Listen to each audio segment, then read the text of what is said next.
একদিন গেলাম সিনেমা দেখতে, আর রিক্সা থেকে নেমে দেখি হলে একটি সুন্দরী মেয়ে দাঁড়িয়ে আছে। হঠাৎ দেখি সেই মেয়েটির চোখে আমার চোখ পড়েছে।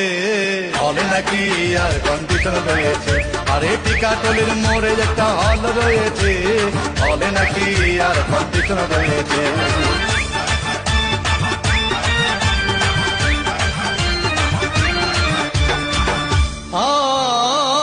ভাই, হাউসফুল কোন টিকিট নাই, ব্ল্যাকের 10 টাকার টিকিট 20 টাকা দিয়ে কিনে নিয়ে কোন রকম ভিতরে বসলাম।